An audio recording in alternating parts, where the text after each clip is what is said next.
Bonjour à tous, aujourd'hui c'est une joie pour moi de vous retrouver dans cette petite vidéo dans laquelle je vais aborder avec vous le thème des 8 domaines de vie. Avant toute chose, pour ceux qui ne me connaîtraient pas, je m'appelle Angélique, je suis coach certifiée dans le domaine de la nutrition et du développement personnel qui me passionne depuis maintenant 7 ans, que j'étudie personnellement et de manière professionnelle par des certifications et des formations et qui me permettent aujourd'hui de vous aider à croître et donc à changer votre vie dans tous ces domaines. Alors, quels sont les 8 domaines de vie? Et d'abord, en avez-vous déjà entendu parler? Très souvent, dans notre vie, on a tendance à se focaliser sur certains de nos domaines en oubliant complètement les autres. Et de ce fait, on peut se rendre compte à 40, 50, 55 ans qu'on a posé l'échelle sur le mauvais mur et qu'on est complètement à côté de la plaque. Donc, pour éviter ça, ou justement pour vous faire prendre conscience de ce qu'il y a à travailler, je vais aujourd'hui vous citer les 8 domaines de vie et ensuite on va faire un petit exercice ensemble. Donc, on va commencer par le premier domaine qui est la santé et la vitalité. Donc, ça passe par quoi? Ça passe tout simplement par, première clé, votre alimentation. Donc, quel est votre rapport à l'alimentation actuellement? Avez-vous plutôt une alimentation basée sur le plaisir instantané ou bien sur nourrir votre corps de manière saine, de manière sereine, de manière plaisir tout de même, mais qui fait du bien à votre corps avec les bons nutriments, tout ce qui est essentiel pour son fonctionnement plein, pour avoir une énergie, une santé, une vitalité chaque jour? Est-ce que vous avez plutôt tendance à être dans la restriction, dans la frustration et de ce fait, vous avez tenté plusieurs régimes, vous n'arrivez pas à perdre du poids, ça vous frustre énormément, du coup vous avez tendance à vous ruer sur du sucré et donc le sucre appelle le sucre, donc tout simplement vous avez tendance à continuer à manger encore, encore, encore et encore et vous vous rendez compte 1 an, 2 ans, 3 ans, 4 ans plus tard que vous avez pris 15, 20, 25 kilos. Donc voilà, je vous invite déjà à réfléchir à ça. Quel est votre niveau de santé, de vitalité chaque jour? Est-ce que vous adoptez une routine qui vous permet d'être en bonne forme? Est-ce que vous avez une bonne hygiène de vie? Est-ce que tout simplement vous vous couchez assez tôt le soir ou est-ce que vous avez tendance à traîner devant Netflix ou devant la télé? Est-ce que vous faites des nuits entre 6 et 8 heures? Est-ce que vous avez tendance à dormir moins de 6 heures? Est-ce que vous avez tendance à boire de l'alcool? Est-ce que vous avez tendance à fumer? Est-ce que vous levez avec de l'énergie le matin ou est-ce que vous vous rendez compte que le réveil est difficile? Tout part de là. La façon dont vous allez vous réveiller chaque matin, dont vous allez vous lever, va vous donner l'énergie pour le reste de votre journée. Mais pour ça, il est essentiel de respecter certains principes, notamment, comme je vous le disais, la nutrition et donc votre hygiène de vie. Voilà, donc pour le premier domaine, la nutrition, la santé, il se passe bien sûr, donc comme je le disais, par l'alimentation que vous avez adoptée et par les principes d'hygiène de vie. Donc deuxième domaine, nous allons aborder les relations familiales, sociales et amicales. Donc il faut bien savoir que votre environnement vous tire vers le haut ou vous tire vers le bas. Donc vous êtes la moyenne des 5 personnes qui vous entourent. On l'entend souvent cette phrase, mais elle est tellement vraie. Parfois, on ne veut pas se l'avouer parce qu'on a l'impression que les autres n'ont pas des comportements qui nous ressemblent ou des valeurs qui ne nous ressemblent pas. Et pourtant, si on creuse encore, encore, encore et encore, on se rend compte que effectivement, on ressemble à telle personne qui pourtant nous agace. Et pourquoi elle nous agace? Parce qu'en fait, c'est un comportement que nous avons à l'intérieur de nous et cette personne nous reflète tout simplement notre miroir. Donc nous sommes la moyenne des 5 personnes qui nous entourent et il est temps d'analyser votre environnement, savoir s'il vous tire vers le haut ou vers le bas, si vos relations amicales vous conviennent ou non. Et si ce n'est pas le cas, il est temps d'en changer.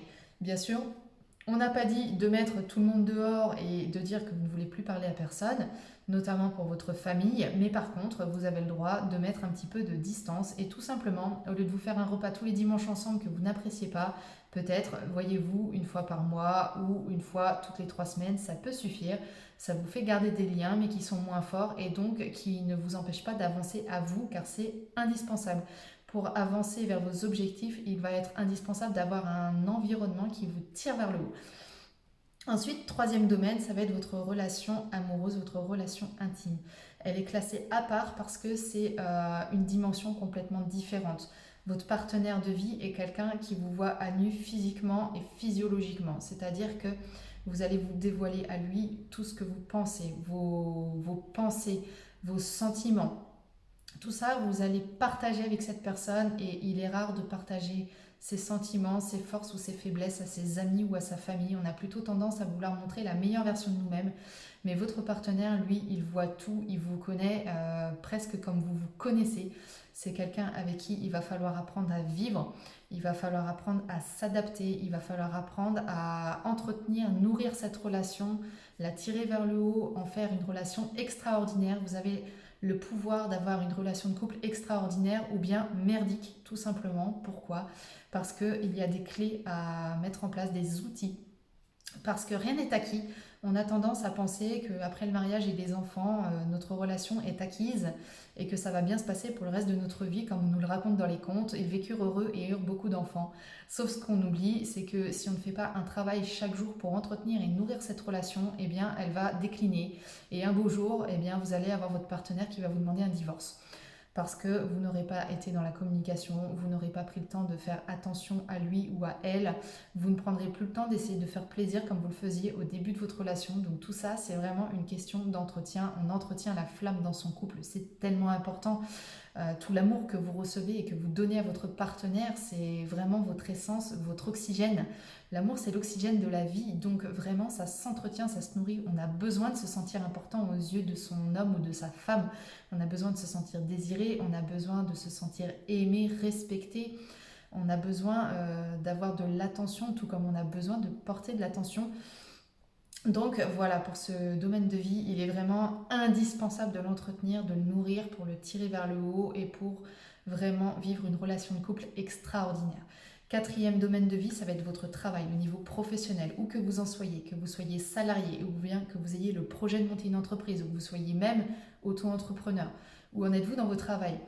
Est-ce que vous vous levez le matin avec votre raison d'être qui est là et qui vous fait vous lever et qui fait que vous avez envie de passer à l'acte de travailler, ou bien est-ce que vous allez au travail par obligation pour ramener un salaire à la maison? Il est temps vraiment de se poser cette question. Et votre travail doit vous faire vibrer. Lorsque vous faites quelque chose qui vous fait vibrer et que c'est votre mission de vie, je vous garantis que vous vous levez le matin, vous n'avez même pas l'impression de travailler parce que vous faites ce qui vous passionne chaque jour. C'est tellement important. Donc le cinquième domaine que je vais aborder maintenant avec vous, qui va de pair avec le travail, c'est l'argent. Alors l'argent, on le met à part parce que vous pouvez très bien avoir un travail dans lequel vous vibrez, c'est votre mission de vie, c'est ok, vous vous levez le matin super motivé et pour l'instant ne pas gagner votre vie correctement. Ou à l'inverse, vous pouvez avoir un travail qui ne vous passionne pas du tout, qui vous fait suer, dans lequel vous avez l'impression de vous empâter et que par contre vous gagnez super bien votre vie, vous avez les finances derrière, vous avez cette sécurité financière, donc vous n'osez pas quitter votre travail parce que vous ne voulez pas mettre en péril votre famille et le confort que vous possédez. Ensuite, on va aborder le sixième domaine qui va être la contribution. Bien sûr, quand on a de l'argent, il est bien plus facile de contribuer, que ce soit pour des associations, que ce soit pour des projets, pour pouvoir aider dans certains objectifs. Peu importe, mais il y a aussi la contribution qui peut être reliée à votre mission de vie. Moi, je sais que par exemple, ma contribution première, c'est de pouvoir améliorer vos vies, c'est de pouvoir vous tirer vers le haut, vous aider à croître et à changer pour avoir une vie épanouie et vivre seulement à 100%, voire même 1000%, parce qu'on n'a qu'une seule vie et c'est tellement important de la vivre pleinement. Ma contribution, elle est là, c'est vous rendre heureux, c'est vous apporter du bonheur et de la joie dans vos vies. Mais bien sûr que l'argent va de pair pour pouvoir donner à des associations. Mon rêve, c'est de pouvoir vraiment préserver l'environnement, donc pouvoir laisser mon empreinte au niveau environnemental, au niveau écologique. Et donc, bien sûr que contribuer, en fait, c'est donner sans attendre de recevoir. Et c'est la théorie du verre. À force de remplir le verre, quand on donne, on donne, on donne, eh bien on finit par recevoir, le verre déborde. Et quand le verre déborde, on reçoit. Donc forcément, quand vous donnez, vous recevez. Ce que vous donnez, vous le recevez. Si vous donnez de l'amour, vous allez recevoir de l'amour. En revanche, si vous donnez de l'amertume ou de la colère, vous allez recevoir la même chose. Donc il est temps d'apprendre à contribuer positivement, impacter positivement ce monde. Septième domaine que nous allons aborder, c'est donc le domaine des loisirs. Le domaine des loisirs, qu'est-ce qui vous fait du bien? Est-ce que vous prenez vraiment du temps pour vous poser, pour vous ressourcer, que ça soit dans le sport, que ça soit une balade, de la lecture, que ça soit, je ne sais pas, aller ramasser des coquillages à la mer, que ça soit aller à la pêche? Est-ce que vous prenez vraiment du temps pour vous qui vous fait du bien? Ou est-ce que vous êtes focus, par exemple, pour les hommes sur votre travail et que vous en oubliez vos loisirs parce que vous avez l'impression de ne plus être dans l'action? Ou bien pour les femmes, tout simplement, qui s'occupent de leurs enfants, qui s'occupent de la maison et du mari, elles ont peut-être tendance à s'oublier dans ce domaine parce qu'elles ont l'impression qu'elles n'ont pas le droit de s'accorder du temps à elles et que si elles le font, elles sont égoïstes. C'est malheureux, mais c'est souvent ce qu'on entend. Donc, il va falloir se poser la question de savoir où vous en êtes dans vos loisirs. Est-ce que vous prenez vraiment du temps? Sachez que ce temps, il vous est indispensable. Si vous prenez du temps pour vous ressourcer, rien que pour vous, faire des choses qui vous font du bien, vous allez être encore plus dans ce sentiment de gratitude et de bonheur et vous allez avoir envie d'être un rayon de soleil pour votre entourage. Ensuite, le dernier domaine de vie qui est vraiment super, super, super important, c'est la gestion du temps. On a tendance à courir tout le temps après le temps. Quand je vois les personnes dans mon entourage, elles passent leur temps à courir après ces fameuses heures. On n'en a que 24 dans une journée et on a l'impression qu'elles n'ont jamais le temps de rien. Alors là, il faut vraiment se poser. Je tiens vraiment à mettre un gros panneau stop parce que quand on voit que la plupart des Français passent en moyenne 2h30 sur les réseaux sociaux par jour et sur la télé, forcément, c'est peut-être du temps mis à contribution qui pourrait être mis pour autre chose, qui vous permettrait d'évoluer, qui vous permettrait de changer une partie de votre vie. Il faut juste peut-être vous poser la question de que faites-vous actuellement de votre temps libre? Est-ce quelque chose qui vous rapporte de la valeur ou bien est-ce que c'est quelque chose de complètement inutile?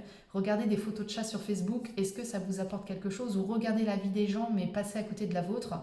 Est-ce que c'est ce que vous voulez vraiment? Je n'en suis pas sûre. Donc la gestion du temps, c'est super important. Il y a des clés et des outils pour ça. C'est pour ça que bientôt je vais vous proposer une formation sur le domaine parce que c'est vraiment quelque chose de tellement important quand vous apprenez à gérer les bons outils, les bonnes clés et que vous apprenez à gérer votre temps, je vous assure que ça change tout.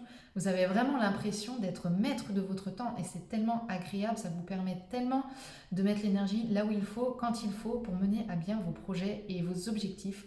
Donc c'est pourquoi je vais vous proposer une formation dans ce but-là. Parce que vraiment, c'est une des notions les plus importantes de sa vie, savoir gérer son temps. Si on passe à côté de ça, eh bien, on peut passer à côté de sa vie. Donc c'est vraiment super important. Donc voilà, je vous ai ici parlé des 8 domaines de vie. Maintenant, je vais vous inviter à faire un exercice. Je vais vous redicter un par un tous les domaines de vie. Vous allez prendre une feuille blanche et pour chacun des domaines de vie, mettre une note entre 0 et 10, 0 étant le minimum et 10 vous estimez que ce domaine est excellent et qui vous comble parfaitement. Donc premier domaine, la vitalité et la santé, pardon. Deuxième domaine, les relations familiales, sociales et amicales. Troisième domaine, la relation intime, relation amoureuse. Quatrième domaine, le travail. Cinquième domaine, l'argent. Le sixième domaine, la contribution. Le septième domaine, les loisirs. Et le huitième domaine, la gestion du temps. Donc prenez bien le temps de faire vos notes de 0 à 10, ça va vous permettre de voir les forces et les choses à travailler. Parce que tout se travaille, donc si vous avez un domaine dans lequel vous êtes entre 0 et 5, c'est pas une fatalité, bien au contraire, ça se travaille, notamment avec des coachs, des personnes qui possèdent les outils pour vraiment vous faire exploser dans vos domaines. Donc ça vous permet juste de savoir où vous en êtes. Donc moi je trouve que l'exercice il est top. Il y a même sur internet la roue du domaine de vie. Ça vous permet de voir un petit peu plus en couleur, ça peut être sympa. Après vous le faites vraiment comme vous le voulez cet exercice, mais je vous invite à le faire avec le plus de sérieux possible, le plus de franchise possible. Et si vous pouvez me faire part de vos résultats, ça serait une grande joie. En tout cas j'espère que ça vous lancera un déclic pour vraiment apprendre à travailler vos domaines où il y a besoin de travailler. Parce que dites-vous bien que si vous êtes épanoui que dans certains domaines de votre vie et pas les autres, vous ne serez jamais heureux et épanoui à 100%, je vous le garantis. Donc pour cette petite vidéo, je vais vous laisser. Je vous laisse faire cet exercice, je compte sur vous. Je vous souhaite une magnifique journée et j'ai hâte de voir vos résultats.